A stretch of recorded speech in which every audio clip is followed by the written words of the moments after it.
Budget का नाम सुनते ही लगता है महंगा या सस्ता, लेकिन इस बार का बजट सिर्फ नंबर्स नहीं है बल्कि फ्यूचर का ब्लूप्रिंट है। एग्जैक्टली बजट 2026 से 27 को बोला गया है युवा ड्रिवन बजट।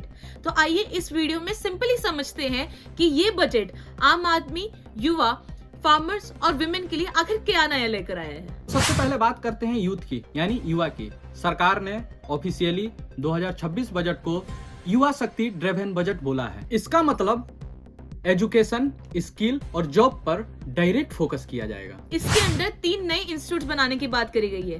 पहला यहाँ पे बताया जा रहा है कि नेशनल इंस्टीट्यूट ऑफ डिजाइन, जो कि सेटअप होगा ईस्टर्न इंडिया में, और दूसरा नेशनल इंस्टीट्यूट ऑफ हॉस्पिटैलिटी भी सेटअप होगा, जिससे टूरिज्म और हॉस्पिटैलिटी के स्टूडेंट्स के लिए एक बड़ा बूस्ट आएगा। कि 3 और नए आयुर्वेदिक इंस्टीट्यूट भी सेटअप होंगे ताकि ट्रेडिशनल मेडिसिन को मॉडर्न एजुकेशन और रिसर्च के साथ जोड़ा जा सके।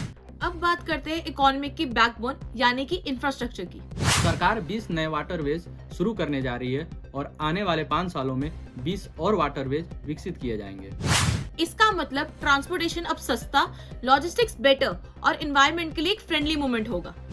उड़ीसा जैसे mineral rich but economically weaker state को वाटरवेज के थ्रू जोड़ा जाएगा ताकि विकास सिर्फ मेट्रो सिटीज तक ही सीमित ना रहे। साथ ही 7 हाई स्पीड रेल कॉरिडोर्स को इंट्रोड्यूस किया गया है, जो कि टायर 2 और टायर 3 सिटीज को डायरेक्टली ग्रोथ से जोड़ेंगे। आगे बढ़ते हुए बात करते हैं मैन्युफैक्चरिंग और एमएसएमई सेक्टर का, जिसमें भी सरकार ने काफी स्ट्रॉन्ग अनाउंसमेंट किए हैं। इंडिया सेमीकंडक्टर मिशन 2.0 लॉन्च किया गया है, यानी कि अब कार्स, मोबाइल फोन्स और इलेक्ट्रॉनिक के चिप्स भी इंडिया में बनेंगे। टेक्सटाइल सेक्टर के लिए नए टेक्सटाइल पार्क भी प्रपोज किए गए हैं और इंडिया को स्पोर्ट्स इक्विपमेंट और टूल्स का ग्लोबल हब बनाने का प्लान है। एमएसएमई सेक्टर की अगर बात करें तो इस बार 10,000 करोड़ एमएसएमई के लिए और 2,000 करोड़ माइक्रो बिजनेस के लिए बजट में इस बार एलोकेट किए गए हैं।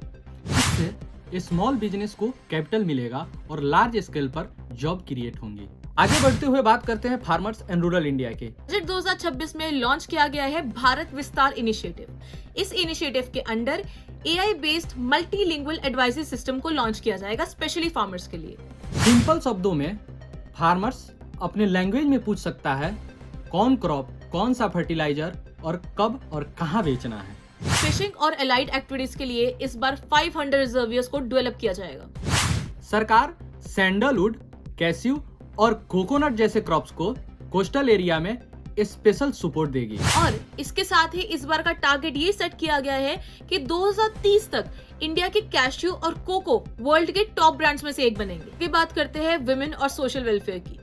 गर्ल्स के हायर एजुकेशन को सपोर्ट करने के लिए इस बार बजट एक नई स्कीम लेकर आया है, जिसमें हर एक स्टेम इंस्टीट्यूट में हर डिस्ट्रिक्ट में एक गर्ल्स हॉस्टल बनाया जाएगा ताकि सेफ्टी और एजुकेशन दोनों को इंश्योर किया जा सके। आगे बढ़ते हुए बात करते हैं हेल्थ एंड वेलबींग की। बजट में इस बार मेंटल हेल्थ पर भी फोकस किया गया है, जिसके तहत national mental health institute develop किए जाएंगे जो रिसर्च, ट्रीटमेंट और अवेयरनेस पर तीनों पर काम करेगा। मेडिकल सेक्टर्स में जॉब क्रिएट करने के लिए 5 मेडिकल हब्स डेवलप किए जाएंगे। दिव्यांग जन के लिए दिव्यांग सहारा योजना की शुरुआत की गई है, जिसके तहत असिस्टिव टेक्नोलॉजिकल मैट डेवलप किए जाएंगे। स्मॉल टैक्स पेयर के लिए न्यू स्कीम भी लाई गई और एजुकेशन और टूरिज्म पर TCS रिड्यूस किया गया। इस बार लिकर पर TCS रैशनलाइज करके 2% तक कर दिया गया है। डाटा सेंटर और डिजिटल इंफ्रास्ट्रक्चर में इन्वेस्टमेंट बढ़ाया गया है ताकि इंडिया एक ग्लोबल हब बन सके। फाइनेंशियल ईयर के लिए फिजिकल डेफिसिट का टारगेट इस बार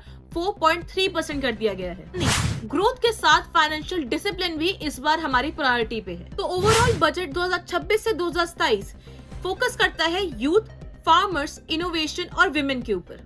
तो आपको ये बजट कैसे लगा, एक बार कमेंट सेक्शन पे जरूर बताइए। और वीडियो पसंद आए तो लाइक, सब्सक्राइब करना ना भूलें। जय हिंद, जय भारत।